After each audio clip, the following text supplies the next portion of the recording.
Assalamu alaikum, j'espère que vous allez bien. Donc nouvelle vidéo sur un nouveau nom d'Allah, Inch'Allah, donc qui est El Hadi. Déjà, premièrement, je suis désolée pour la luminosité, on est le soir.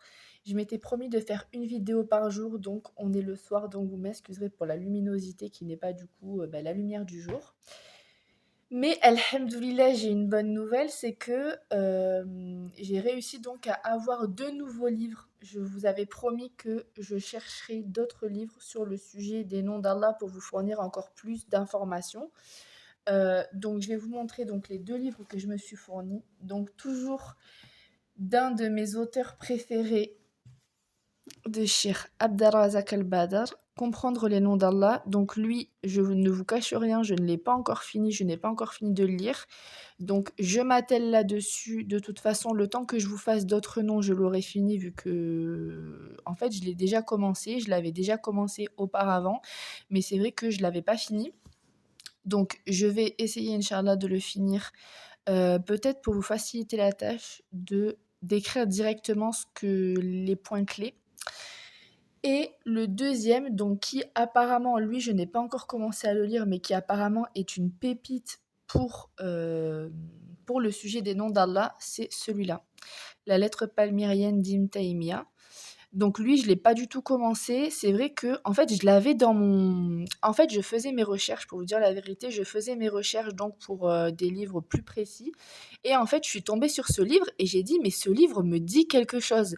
Et en fait, subhanallah, je l'ai acheté il y a des années, mais il était dans ma bibliothèque et c'est vrai que bah, je l'ai jamais lu parce que bah, forcément, dans nos bibliothèques, on a forcément quelques livres qu'on n'a pas lus. Et donc, je l'ai retrouvé et donc là, je l'ai feuilleté et effectivement, il a l'air incroyable. Je sais pas pourquoi je me suis jamais penchée dessus. Après, c'est vrai que, comme vous avez pu voir dans mes anciennes vidéos, quand je fais des unboxing livres, déjà, j'ai des livres religieux et non religieux. Et deuxièmement, euh, bah, quand on en achète 20 ou 30, bah, forcément, il y en a forcément quelques-uns qui passent à la trappe. Surtout qu'en plus, j'aime bien racheter, faire des turnovers en fait dans ma bibliothèque, même si j'en garde 99%. Donc, je vais me pencher sur lui. Lui, par contre, il est un peu épais, donc je pense que je sais pas si je l'aurai fini parce que c'est vrai que je suis sur d'autres livres, mais je vais me pencher là-dessus et je vous fournirai les informations, Inch'Allah. Donc ça, c'est fait, je suis contente. Si j'en trouve d'autres, j'hésiterai pas à les prendre. De toute façon, c'est un apprentissage continu, donc Inch'Allah, même si j'ai fini de vous faire les vidéos avec ces deux livres-là sur lesquels je travaille depuis le début, je ne manquerai pas de vous fournir les informations. Et de toute façon, vous avez aussi d'autres vidéos sur YouTube, vous avez plein de choses. Donc, ce sera tout pour moi pour l'instant. Et comme je vous l'ai dit, de toute façon, après le challenge, bon là, du coup, j'ai trouvé les livres, donc je pense pas que je le referai. Mais j'essaierai de faire d'autres challenges sur d'autres sujets. N'hésitez pas à vous abonner, à liker, à commenter, à partager et à me dire quel genre de challenge vous aimeriez bien, que ce soit de l'apprentissage, que ce soit de l'avancée. Je vous avais fait des vidéos sur le tafsir du Coran. Je pense que ça, je le réserverai la suite pour, pendant le ramadan, inch'Allah, vu que de toute façon, je pense que ce challenge-là, inch'Allah, se finira, un petit peu avant le ramadan, inch'Allah. Donc, on verra. Donc, aujourd'hui, el hadi. Donc là, j'ai mes deux livres. Donc, je vous lis les définitions. Pour ceux et celles qui n'ont jamais vu les anciennes vidéos, un challenge pour apprendre les 99 noms d'Allah, se fixer une date butoir du ramadan, donc on a le temps, 99 noms. On est le 31 octobre, donc on a jusqu'à, je crois que c'est début février le ramadan, Inch'Allah. Donc, Inch'Allah, on se fixe ce challenge-là. Et pendant le ramadan, de toute façon, c'est focus Coran, donc je sais pas si je vais faire des vidéos pendant le ramadan, mais si j'en fais, ça sera certainement sur le Coran, Inch'Allah. Donc, Inch'Allah, pas certainement, Inch'Allah. Donc, le guide. Oui, donc je te disais, un challenge de 99 noms. Prenez un cahier. N'hésitez pas à regarder les anciennes vidéos. Là, je vais faire la playlist pour mettre toutes les vidéos que j'ai faites pour l'instant. Une vidéo par jour où je vous lis, en fait, sur mes deux livres. Donc, les deux livres qui sont celui-là et celui-là. Je vous lis les définitions, en fait, des livres. Donc, le nom, la traduction et ce que dit le livre. Vous prenez quelques notes et tous les jours, vous révisez ou même une fois par semaine, vous prenez des notes et vous révisez quelques noms, quelques noms, quelques noms et inch'Allah, au fur et à mesure, vous pourrez tous les apprendre. Alors, bismillah. Donc, le guide El-Hadi. Allah a mentionné ce nom en 2 endroits du Coran. Dans sa parole, exalté soit-il, A'udhu billahi minash shaitanir rajim, bismillahir rahmanir rahim. Allah guide certes vers le droit chemin ceux qui croient. Et sa parole, mais ton Seigneur suffit comme guide et comme soutien. Le guide est celui qui guide ses serviteurs, les oriente et les mène vers là où se trouve leur bonheur ici-bas et dans l'au-delà.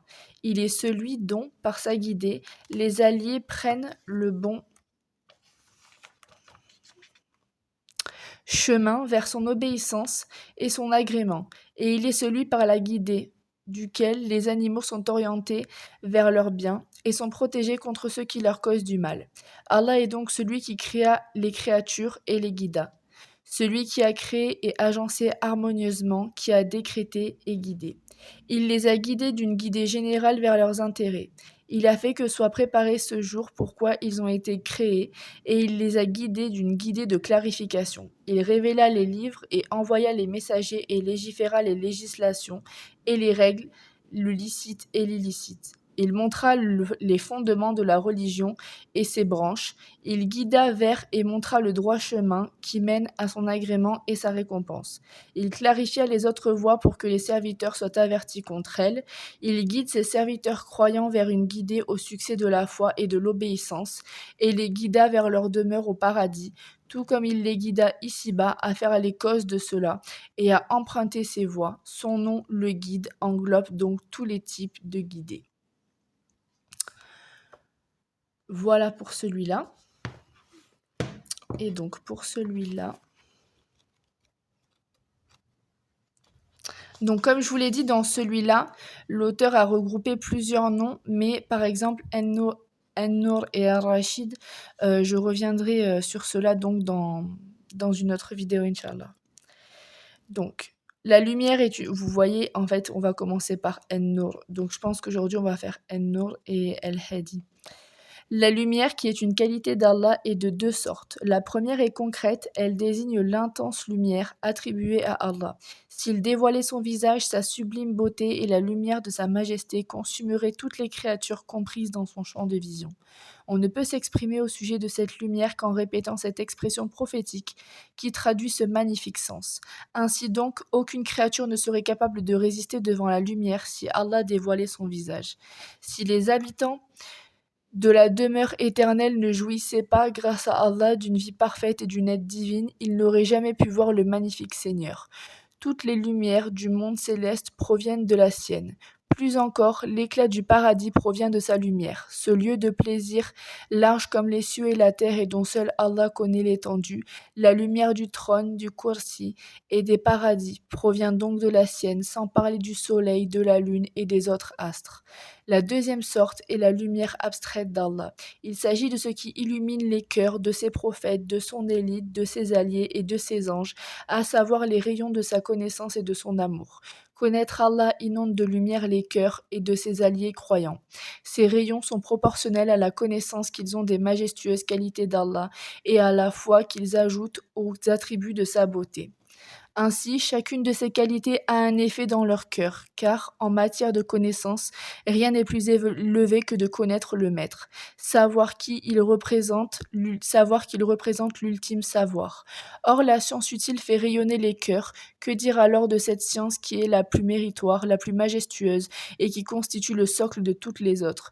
Que dire lorsque la lumière émanant du fait de l'aimer et de se vouer à lui vient s'ajouter à tout cela?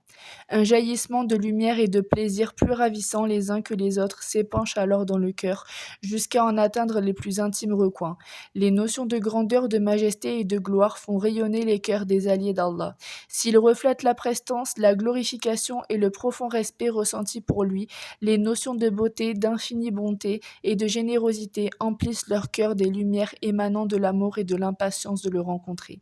Les notions de miséricorde, de tendresse, de charité et de finesse des soins prodigués illuminent leur cœur d'un amour nourri par la bonté divine.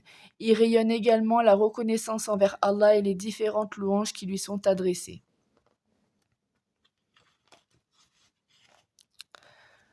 La notion de divinité fait jaillir dans les cœurs les rayons de l'adoration, la lumière des actes par lesquels on se rapproche, la beauté et les subtilités des œuvres réalisées pour s'attirer l'amour d'Allah. Ces notions donnent au cœur la liberté de s'attacher entièrement à Allah, tiré par le désir et poussé par la crainte et l'ambition, en se vouant entièrement à lui. Ce cœur, ce cœur ne prête aucune attention aux autres que lui. Les notions de ce cœur Non, les notions de savoir, de surveillance, de proximité spécifique et le fait de savoir qu'Allah cerne ses créatures, tout cela illumine le cœur des rayons de la conscience, qu'il nous surveille et lui donne accès au statut de la bienfaisance qui est le plus important de tous. Adorer Allah comme si tu le voyais et si tu ne le vois pas, sache que lui te voit.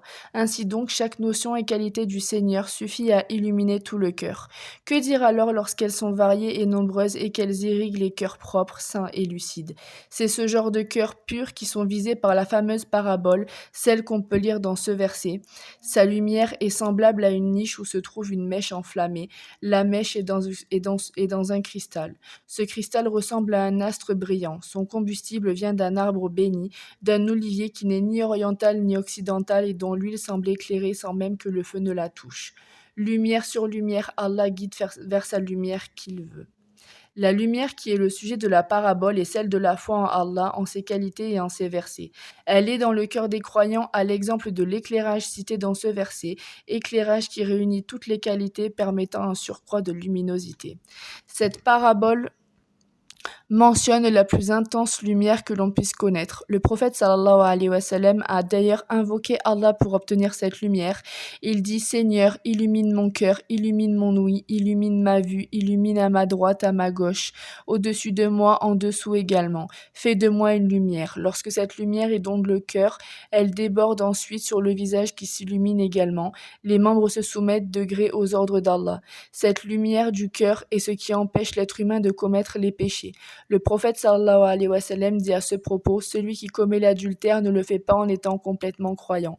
Celui qui vole ne le fait pas en étant complètement croyant. Celui qui boit du vin ne le fait pas en étant complètement croyant. Celui qui spolie un bien de valeur qui attire les regards ne le fait pas en étant complètement croyant. Le prophète sallallahu alayhi wa sallam nous informe donc que ces péchés capitaux ne peuvent être commis en présence de la foi et de sa lumière. Al-Hadi et Al-Rashid, ces deux noms d'Allah dénotent le même sens qu'Al-Nur, selon la signification précédemment évoquée. En effet, Allah guide ses esclaves et leur indique les voies qu'ils ont intérêt à emprunter matériellement et spirituellement. Il leur enseigne ce qu'ils ne savaient pas. Il les guide en les aidant à atteindre leurs objectifs. Il leur inspire la piété et permet à leur cœur de se vouer entièrement à lui et de se montrer docile devant ses ordres. En fait, Allah a créé les êtres vivants et les a orientés de manière générale vers ce qui est à leur avantage. Il les a préparés à réaliser le but de leur création. Allah a également orienté les créatures en leur montrant la voie à suivre. Il a ainsi descendu les livres et envoyé les messagers. Il a instauré les lois, déterminé le licite et l'illicite, clarifié les fondements et les ramifications de la religion, ainsi que les disciplines du savoir, traitant des domaines apparents ou secrets. Allah a permis à l'humanité des premiers temps à la fin du monde d'acquérir toutes ces connaissances. Il a donc aidé les gens à s'orienter. Il a explicité le droit chemin qui aboutit à son agrément et à sa récompense. Il a également distingué les autres routes afin de pouvoir les éviter. Enfin, Allah a orienté ses esclaves croyants en les aidant à adopter la foi et à lui obéir. Il les oriente également vers leur demeure au paradis comme il les avait guidés sur terre en leur permettant d'emprunter la voie qui y mène. Voilà pourquoi les habitants du paradis, lorsqu'ils seront au comble du bonheur, diront: Louange à Allah qui nous a menés au paradis. Nous n'aurions pas été guidés si Allah ne nous avait guidés. Celui qu'Allah guide est le bien guidé et ceux qui les égarent, ceux-là sont les perdants. Être bien orienté dans tous les sens du terme, c'est ce que les croyants demandent à leur Seigneur en disant: guide-nous jusqu'à le droit chemin. C'est-à-dire, guide-nous vers le chemin et aide-nous lorsque nous y sommes. C'est également ce qui est requis lors de cette prière. Seigneur, montre-nous la voie et aide-nous à l'emprunter avec ceux qui bénéficient déjà de cette faveur. Al-Rashid rejoint également le sens de Al-Hakim, celui qui agit de manière parfaitement sage. Allah est en effet Rachid dans tout ce qu'il dit ou fait. Il agit conformément à la droiture dans toutes les lois qu'il instaure, à l'intention de ses esclaves. Toutes ces lois sont judicieuses et sages, il en est de même pour ce qu'il crée et prédétermine. Rien de tout cela n'est absurde ou contraire à la parfaite sagesse. Voilà pour aujourd'hui. J'espère que cette vidéo vous a plu, que vous avez appris quelque chose, que vous avez noté quelque chose, que vous allez retenir quelque chose. L'important, comme je dis, c'est pas de suivre toutes mes vidéos. Évidemment qu'un challenge, ça booste et que ça met une petite pression qui est bénéfique quand elle est, comment dire? Quand elle est proportionnée. Mais l'important, c'est surtout que vous soyez meilleur que demain dans votre religion, que vous ayez appris un mot, que vous ayez appris une notion, que vous ayez appris quelque chose. Quand je fais ces vidéos-là, je fais pas les vidéos d'un shir, je le fais pas à l'aide de toutes mes connaissances. Moi-même, j'apprends des choses en lisant ces livres avec vous. Donc, on apprend tous les jours quelque chose de nouveau et on espère qu'Allah nous agrée. N'hésitez pas à vous abonner, à liker, à dire si vous aimez bien ces vidéos, qu'est-ce que je pourrais faire pour m'améliorer. Comme je vous ai dit, je me penche sur ces 2 livres, donc celui-là, je vais le finir, Inch'Allah, et celui-là, je vais vraiment me pencher dessus et je vous dirai ce qu'il en est. En attendant, je vous souhaite une bonne journée et je vous dis à demain pour une nouvelle vidéo. Salam alaikum.